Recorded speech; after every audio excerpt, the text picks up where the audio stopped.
Welcome to Midlife Matters. I'm Marie, and each week I'm joined by my friends Julie and Mindy to talk about all the topics keeping women in the middle years up at night. Today we're talking about when adult children move back home. This is something we've heard of more often lately, and Mindy and Julie have experienced firsthand. Join us as we share things to consider and ways to make this experience a good one. Let's get started. Listeners, today we're talking about when adult children move back home. This is something we've heard about more lately, and Mindy and Julie have actually experienced this firsthand. Most of the time, the young adults are single, but we know some married couples that have done this too. And they might be pursuing graduate degrees, saving money for a down payment on a house, or getting started in careers in an expensive housing market. Some of these adults have found that living at home and sharing resources with their parents has been a great experience. And so today we're going to interview a young woman Mindy knows really well who has chosen to live at her parents' home during this season of life with her husband. So Ashley, welcome to the podcast. Awesome. Thank you. Excited to be here. Ashley, why don't you tell us a little bit about yourself? Give the listeners some background on where you live, how long you've been married, maybe a little synopsis of how you came to be living with your parents. Yeah, definitely. So my name is Ashley. I have been married to my wonderful husband, Peyton, for almost 3 years. And a little bit about us and our story. 2 weeks after we got married, we moved to Jacksonville, Florida. And we were there for about 2 years. And during that time, Peyton was in a PhD program at the Mayo Clinic, and I was a district manager for a grocery store. But while we were there, I just really felt God tugging on my heart, and there just wasn't peace in that current role for me. So I stepped away from that, and I really feel like when God makes you uncomfortable and when there's no peace, that's when he's trying to get your attention and he's trying to draw you something that's better for you. But that doesn't mean it's always easy. And so in that season, I just felt God placing on my heart to work for a Christian ministry.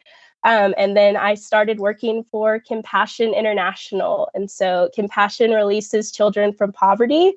We currently have about 2.2 million children in our program. And I just absolutely love the work that we do. And I'm just so thankful to be a part of what God is doing at Compassion. And then also during that time, God was also working on my husband's heart. And he really felt him telling him to go into medicine and the PhD route. And so that was a whole process of over a year of praying, applying, the stress of waiting and all of that in that season. And ultimately, we really wanted to come home to Nashville and just be with family. And I just kind of knew in order for me to support my husband well during that journey, I really wanted to be surrounded by my family and friends during that season.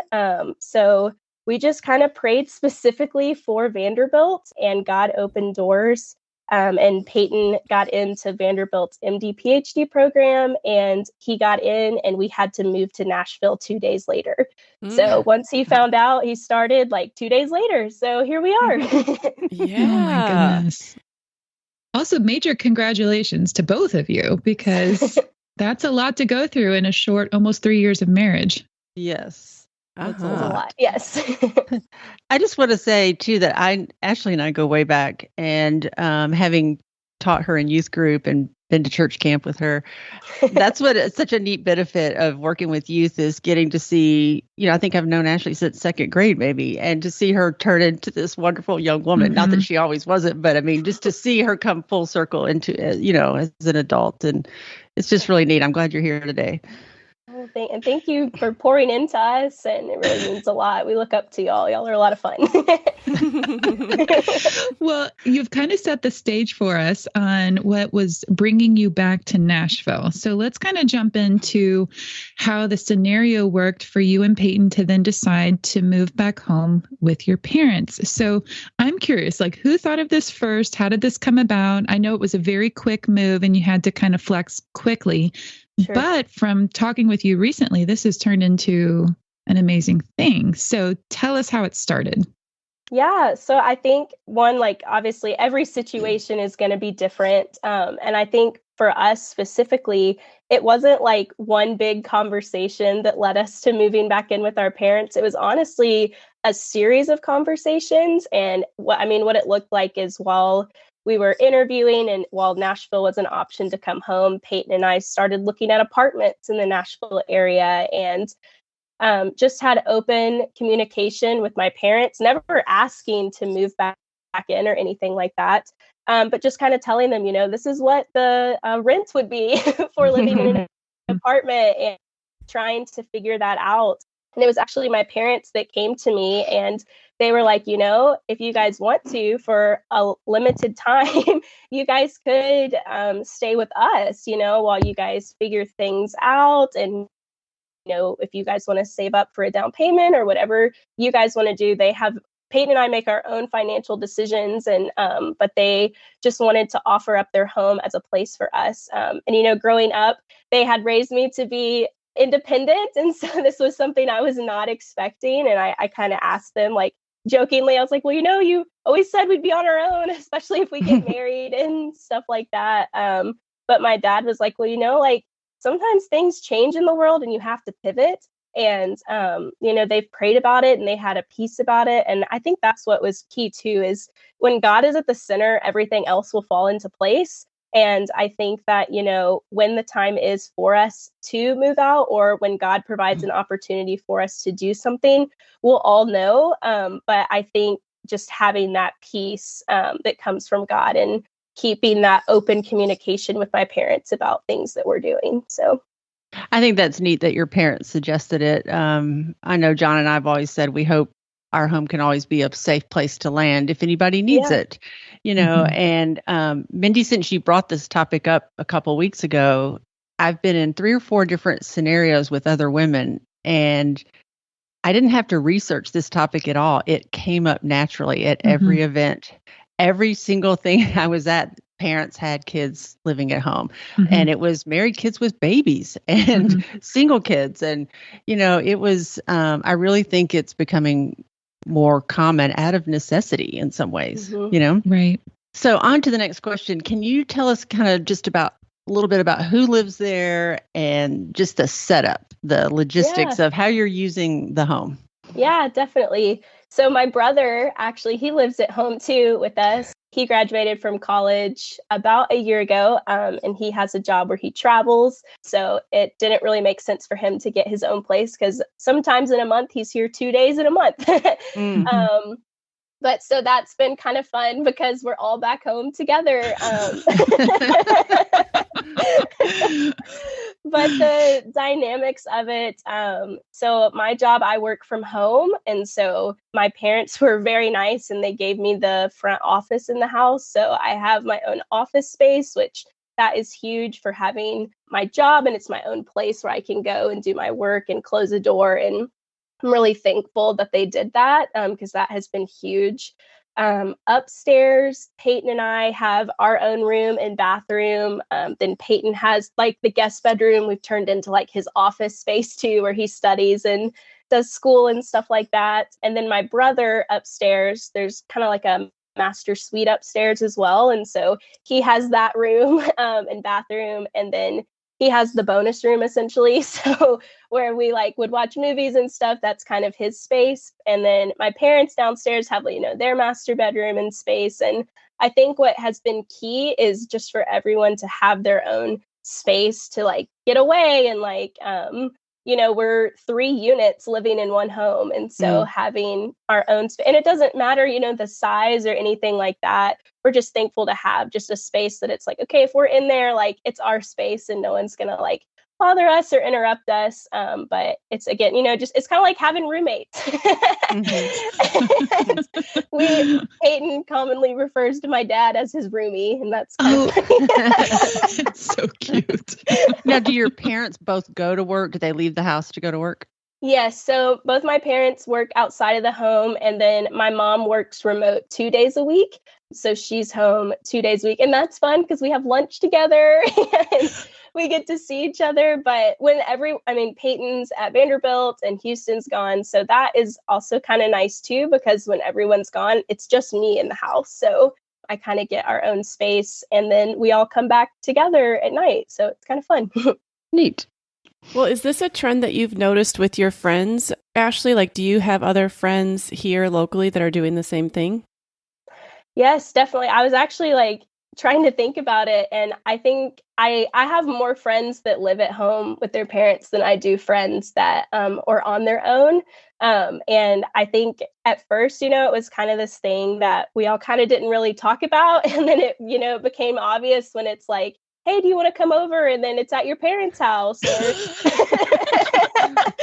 something like that. But yeah, no, I would say almost all of my friends, for sure. And in all stages, single, engaged, dating, married, all with babies, with kids, the whole spectrum. And I also want to acknowledge, I know not everyone has this opportunity.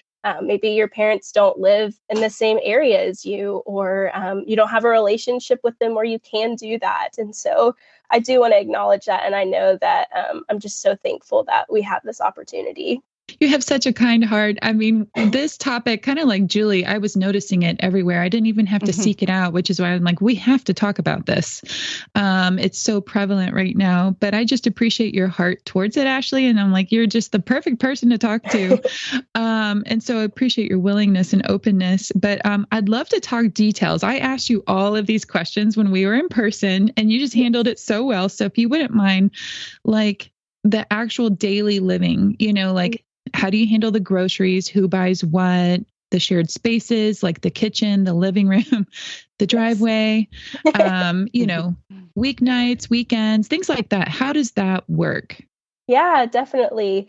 So one of the first things we had, many conversations with my parents. And I think also what has also helped it go well is we continue to have conversations. So and that might not work well for everyone, but for us, like, we don't have to have like check-in conversations because we just kind of talk about it. So we kind of realized that the pantry was a problem and people eating people's food or not knowing that they bought it for a certain thing and stuff like that. So we buy our own groceries, and in the pantry, we like each have a shelf, and there's a Peyton and Ashley shelf. There's a Houston shelf. And I will say it's held loosely, like it's not like super strict, but we do try to be respectful of that, or like ask, it's like living with roommates, ask before you take something that's theirs. So the pantry was a big pain point at first, but my mom quickly found a solution for that. Something else, let's see. So there's like one main like living area downstairs, and that's kind of like the better couch everyone wants to sit on, or like the best TV setup. But we really try to just be, respectful of who's using it, but then also like unofficially scheduling it. Like if Peyton and I want to watch something at that spot, like we'll ask. But my parents, they get first priority because it's their home and stuff like that. If anything has been a pain point, I would say it is the driveway and parking all of the cars that are here. Just recently, my mom just got a quote to get the driveway extended. So there's a big car shuffle every night of, okay, because we're all have different schedules, and sometimes people leave really early or sometimes they leave later in the afternoon, just depending on what their day looks like. So intentionally having those conversations about, okay, who's leaving at what time, and being helpful to shuffle the cars around. So. Okay, my son was over at your house the other night for a game night, and I said, "Did you say hi to Mr. and Mrs. Chapman?" He was like, "No, I didn't see him. I don't think they were there." So was that a planned thing? Did you intentionally plan something when they weren't there? So they were actually at the beach. Okay. they were at the beach. But no, my parents do, like, they always ask, like, if we have friends over and stuff, like, they're like, do you want us to be here? Do you want us to go? But what's so special is a lot of our friends, we were in middle and high school together. And so they know my parents. And so they love seeing them and visiting with them. And they do a good job of, like, they don't just like hover around us the whole time. Like they'll go for a walk. But I really enjoy when they get to see my friends. And I think that's what's also such a blessing about this season is, typically we would all be, like in apartments or in our own places. And so they wouldn't necessarily get to see us at this stage in life with our friends. So it's really been kind of special for them to be able to be a part of that. That's really neat. Let's talk about something maybe a little harder to talk about, finances. I don't want to pry. So if you're willing to shed some light on this. How do you handle sharing of resources? And do you have any hints for people that might be, wanting to share a home like this, like you do? Yeah, definitely. Well, I think every situation is going to look different. So, I can only speak from my situation and what's worked for us. I will say, we don't pay rent to my parents. That is something that Peyton and I offered when we moved in. And what Peyton and I are doing is we're working towards being debt free and saving up for a down payment. And so, but I think also just by like having conversations with my parents and them being aware of all of that, I think that played into how we've done and handled things. And so my dad was like, if you pay me, that's just the longer you're going to be here. So he would. Really good point. Yes. So he would rather us use it towards those things. I love that. Yeah, he was honest. But we pay for our own groceries. I did not put like a shower drain thing in our shower, and it got really clogged from my hair, and so my mom had to call a plumber, and I paid for that. Good job, Ashley. Yeah. Well, it was one of those. She said, I talked to Peyton and he said, y'all are paying for this. But, it's just things like that. And I think, too, it's taking, like, I see this as a blessing. Like, this isn't like, woohoo, we have no rent, we can go to do whatever we want to do kind of a thing. But really just seeing it as an opportunity to steward ourselves well for the future, and just grateful for the opportunity. So, but each situation could be different and look different. But just for us in our season of life, that's what we're doing. Well, it sounds like you guys have worked out a lot of the details that a lot of people would be curious about. And it sounds like you are navigating this in a way that is making everybody feel, I like the plumbing example. Your parents don't feel the need to rescue you from every situation just because you happen to be in their house. Sure. You couldn't have anticipated what those things would be like, but you're doing a good job of talking about them as you come along, as they come up, and you're working them out. Has this brought your family closer, or has it brought up different types of stress that you weren't anticipating? Yeah, definitely. I think for sure it's brought us closer.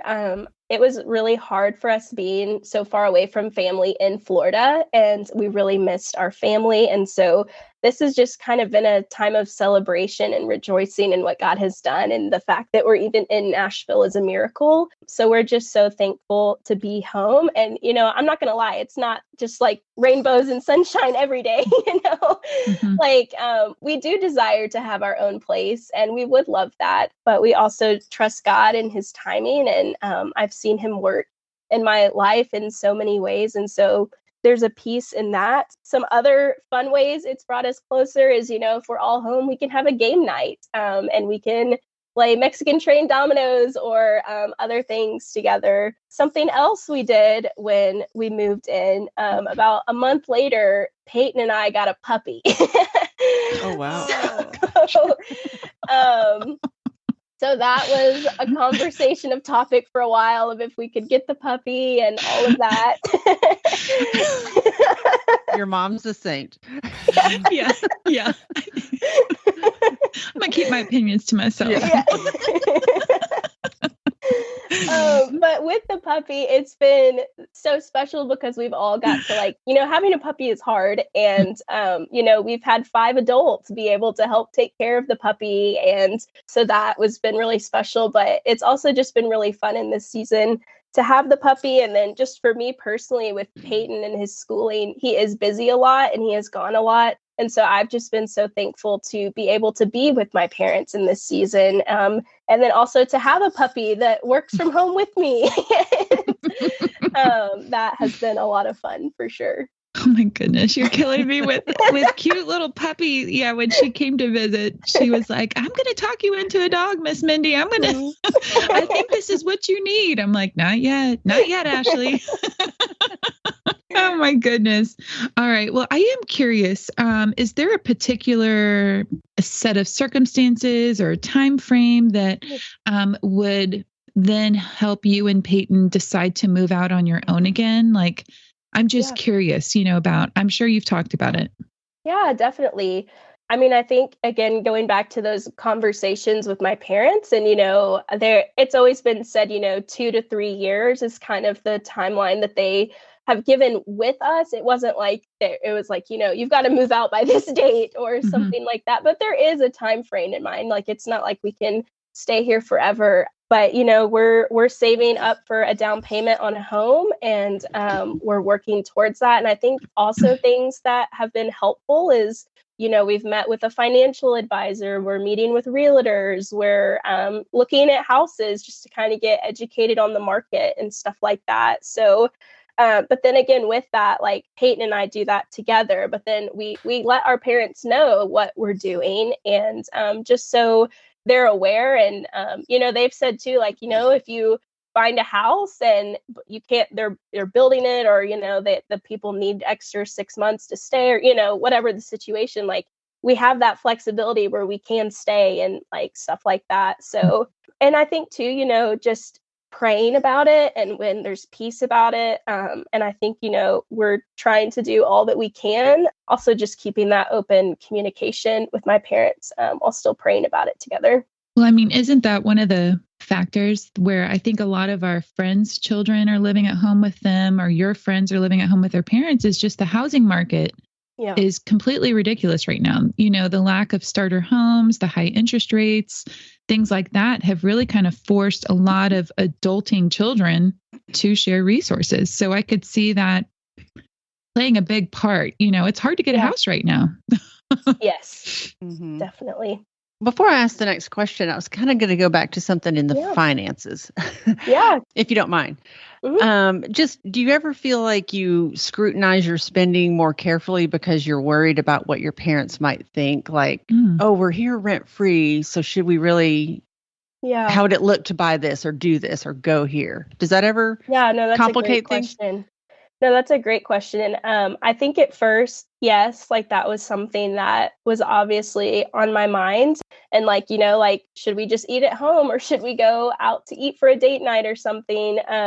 But I think something my dad told me is he was like, there's an importance of date nights and, time away with your spouse. And specifically in our, all living at home, it's like going out is kind of the only way we get that time just for each other.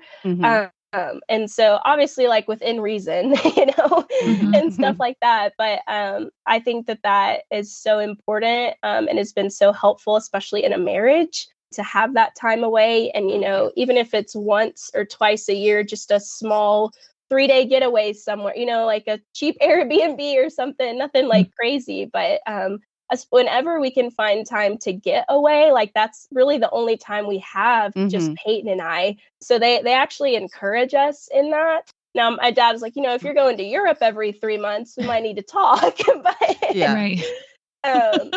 just something for the two of us to do, especially in this season while Peyton's in school. Anytime we can have or find together, it has been really, I'd say, important for us to get away or go get ice cream or something like that. For sure. So you see that as an investment, and it sounds like your parents do too. Yes. Yeah. All right. Well, do you have any other advice to either children or parents who are looking to have a living arrangement similar to this? Yeah, I mean, honestly, I would say the first thing to do is to pray about it, and I think acknowledging too, like my parents were prepared to be empty nesters. And so I do understand that this was not part of their plan. But I think we all have peace that it's God's plan. And I think when God's at the center, that's when everything else falls into place. I think for people in my situation, I think a big misconception would be, I think if you don't live in a metro area or in a housing market like Nashville or something like that, it can be hard to understand because you don't know what you're not going through. So I would just encourage people, you don't know what everyone's walking through. And I think if we can just encourage one another and uplift each other, that is what is best. But then I also think for people in my situation, it's okay to feel discouraged. And there's going to be days where you go and look at a house and you feel so mad that you can't get it all of those things. But it just makes me think of Proverbs 3:5-6. It says, trust in the Lord with all your heart and do not lean on your own understanding. In all your ways, acknowledge him and he will make your path straight. And I just know that our God is so much bigger than the housing market and the crises that are going on. And I just think that he will provide when it's his time and his peace. And we can also cast all of our fears and worries because he cares for us. And praise God that we serve a Lord that cares for us so much, even in things like the housing market or something that can seem so small. And, this is just one of many hurdles that we will face in our lives. And I think we have to take time to grieve it and process it. But then also, you have to keep going and go forward with God. And he will just bless you beyond measure. And I think also with that, know that even with God, that doesn't mean it's going to be easy. He doesn't promise easy.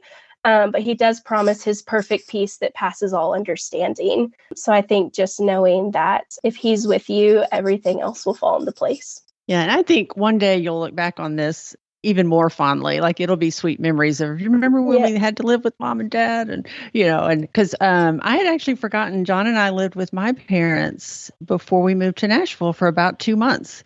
Yeah. And my mom brought that up the other day. Like she has such fond memories because our kids were young and it was really sweet. I loved that. Yes. It's really special. And I know we'll look back and always just be so thankful for this time for sure. Mm-hmm. Well, Ashley, you probably know people that have tried living with their parents and maybe it didn't work out. So what do you think are some parameters that helped your situation to be successful? Like what would you recommend for this being a successful and happy experience? I think it's really important that everyone can have a place that is their own space within the home or whatever the living situation is. I think that is just important to have an area and a place that you can go and it's yours, and a place just to kind of decompress or have your own area. I think it's having communication and respect for the people that you're living with and talking with them and being aware of, what their week looks like and what they're doing. Also think it's being helpful around the house, which is probably something I could be better at. But, helping do the dishes or vacuum or clean or just whatever, or ask your parents or whoever you're living with, what is something I could do that would be helpful to you? I know my parents moved into a new house about 2 years ago. So there's been lots of home projects and stuff like that to do. And so it's helping my mom pick out different things. Peyton is working with my dad on the garage of setting up shelves and stuff like that for storage. A big thing, though, I would say is getting a storage unit. If you are moving back in with your parents or something, especially in our situation, we had our own apartment. And so we had our own things. And so Peyton and I pay for that. We have our own storage unit just because there wasn't really a place to put it all in here. But just, not bringing in all that dysfunction or clutter and having a whole room filled with things has been helpful for my parents. And I also think what has worked well, especially in our situation, since we're married, is we did have 2 years in our own apartment together. And so we really had a space to establish our marriage and, leave my parents and become our own unit. And so I would highly recommend if you are getting married, if you could for any season or amount of time to live on your own and in your own place. And so, that way, when we came back into my parents' home, we came in together as one unit. I wasn't just their daughter. Ashley and Peyton are moving back in. It wasn't just Ashley. So I think that was super helpful as well. Yeah, I could see how that would be helpful. And I think of the families that I've talked to that are in this situation, for the most part, I think it was the parent's suggestion, which I think is interesting because this used to be more typical, say, turn of the last century. And, that bigger families live together with different generations. And I think that's been kind of a foreign concept in America for a while. And I think it's just interesting that parents see that as a blessing, Right. So I think that helps. I will say I've kind of just remembered all of this that's coming back when we lived with my parents. our kids were fairly young. And when you said that your parents like you to go out on, or that they approve of going out and having individual time, I thought, I remember saying to John a couple of times, we have got to get out of here because we have got to leave my parents alone. I remember two specific incidences. One of my children wrote their name in my dad's paint on the truck. You know what I mean? Like with a key. Uh-huh. And the other one put a very new bar of soap down the toilet. And it caused major problems. And I just said, we have got to get out of here. And give my parents some space to blow off some steam. And luckily they were grandchildren, so they just thought, that was no big deal. Yes. Right. But, yeah. Well, that's why I appreciate this topic so much too. Julie, you just referenced it, and Ashley, you have kind of referenced it as well, is that in today's culture, I think that's the reason I wanted to have this type of perspective on this particular topic, is because we hear the term failure to launch. And, when, I think adult children feel like that's the phrase that you're combating, even if it's a blessing, even if it's a choice made by both the parents and the adulting children. And even if, you're doing everything right, that term is kind of hanging over your head. And so I appreciate that this is affecting a lot more people today, and it's a positive situation.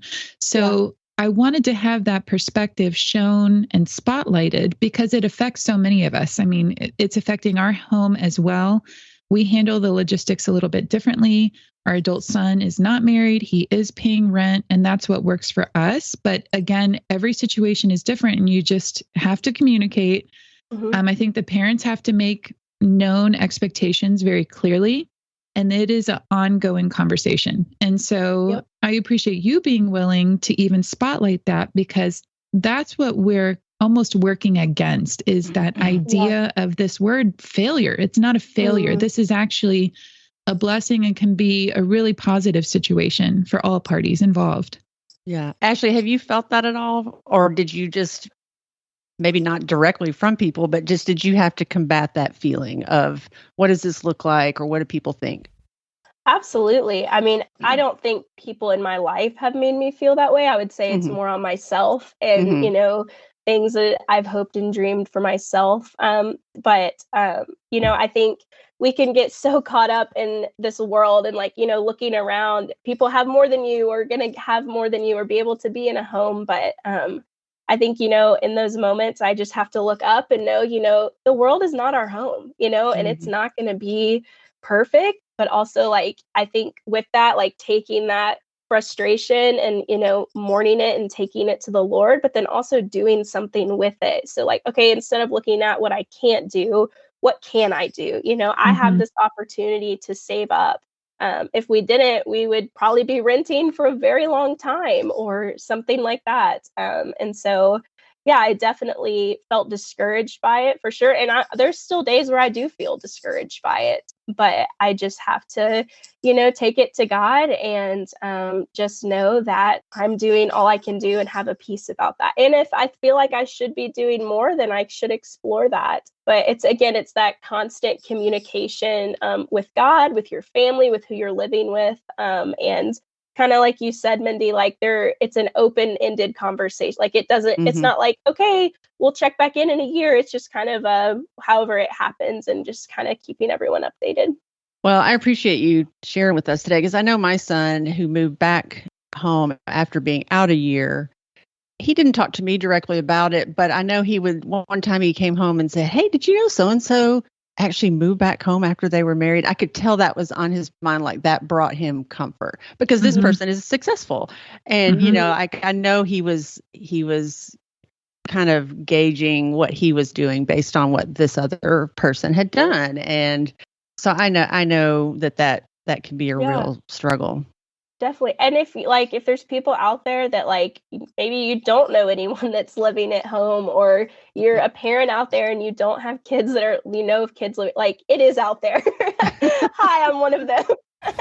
Very much. Yes, it is happening. And I think it's going to be a trend that continues. Right. And I think just know that you're not alone in it, and you're not a failure, and you're not defined by this. And that it is all going to work out, and you just have to keep going. You can feel discouraged about it, but you've got to keep going. All right, Ashley. Well, thank you so much for being willing to share your experiences. This will be very helpful, I'm sure, to other parents that may be dealing with this, or like you said, other adults that are considering moving home. Listeners, we'd love to hear from you. If you want to find us on Instagram, we're at Midlife Matters Podcast, or you can email us at midlifematterspodcast@gmail.com. But before we go, we want to do I'm a Fan. And Ashley, we'd love to know what you're a fan of this week. Well, I am a fan of this. It's a place for dogs. Okay. It is called Coda's Playhouse. And like when I go on trips for work and stuff like that, it is a daycare specifically for small dogs. Oh, nice. So dogs 50 pounds and under.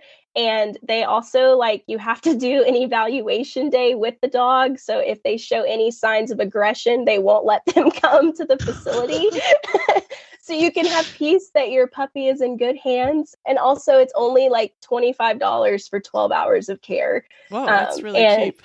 Yes. And it's a new facility. It opened 2 years ago. And the owners and the staff are amazing. And so I'm just really thankful and a big fan of Coda's Playhouse. Is that the place that they sent you the picture? Yes. Of what was it? There was a theme or something. Yes. So they have enrichment activities you can sign up for. And they post the calendar for it each month. And so this specific enrichment activity, it was Lady and the Tramp themed. So they made pasta for dogs and meatballs for dogs and did a photo shoot with them eating. I'll have to show you guys the picture of that. But it's so extra. It was only $10. That's cute. Yes, so they will not only be safe, but they will have a good time there too. So. Right. Okay, Mindy, what are you a fan of this week? This week, I'm a fan of a very easy, quick, healthy meal option. We have already had it twice in the past week, and Bryce has let me know that we could have this every single night over the summer, and he would be perfectly happy with it. So during this busy season, our kind of go-to meal is we use the Extreme Wellness wraps. They're pretty healthy, like a soft tortilla wrap.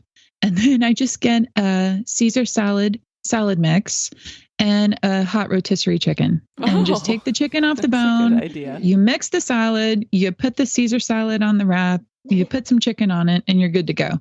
And so we've had that a couple of times just with different fresh fruit washed and ready to go. And we're in and out of the house a lot right now. Mm-hmm. And this is coming in clutch because it doesn't take a lot of prep time. It feels good. It's healthy. It's filling. It's all the things. Mm-hmm. That's a great Sounds tip. good. Sounds great. Good. Yeah. All right, Julie, what are you a fan of this week? All right, I'm a fan of a book. We've talked about this person before and this book before, but it's called House Rules. It's Michael and Smith's new book. Did you get it, Marie? I did. Yeah. Yeah. And she says, no one's born knowing how to style a coffee table, choose a sofa they won't hate tomorrow, or pick the perfect rug. But decorating is a skill you can learn, even from a podcast. She has a podcast too. House Rules is about timeless decorating truths that apply to your unique home style and budget. So that's what I love about her is she's really not pushing her style. She's just teaching you kind of decorating truths. And the book is beautiful. It's oversized. It has beautiful pictures, and it's just of her new home. And each page is a rule. And she shows you how to apply that rule. And then every few sections, she'll show a complete room, and there's a little number by each thing in the room. And that's how to apply that rule. And so you begin to look like, okay, how in this room did she apply these rules? And I found that they're pretty easy things, to remember. She has kind of cute little titles for them, and they really stick with you. Yeah. And then she has a podcast that most of her episodes delve deeper into one of her rules. And I think that podcast is either called House Rules or Home Rules. I can't remember which one it is, but that's good too. Yeah. All right. This week, I'm a fan of something that I'm sure Ashley's used, but Mindy and Julie, I don't know if you guys will have used it because I just found out about it maybe a few weeks ago. I love the Target curbside returns. So I already liked Target because they make returns easy. I do not want to go into a store and wait in a long line to make a return. And they, in general, had very short lines, but now it's even shorter. You can go to one of their drive-up numbers and you can, on your app, hit that you want to return something. And then you can tell them that you're there. Or I think you could even do this all before you left your house and just tell them that you're coming. But anyways, they'll come out to the car. They will take your thing. They will scan it. They will take it back in the store. And you don't ever even have to have left your car, which is awesome. So anyways, if you are not using drive-up returns at Target, you need to start because I love it. That's amazing. I know. And I'm hoping this might become a trend because like I had to return something at Costco and I like Costco, but honestly, their return line drives me nuts. Like it will often be out the door. Like they do a lot of things right, but their returns are a pain point for me. So kudos to Target. And I think like even Home Depot might have drive-up returns. Like whoever's adding drive-up returns, you're going to get more business. That is awesome. I haven't experienced that drive-up. So that's great. Ashley, have you already used that because you're younger? I have never heard of this. Oh, you haven't? Okay. I haven't. No. This is awesome. Yeah, I agree. Like more places to do that. That'd be great. Yeah.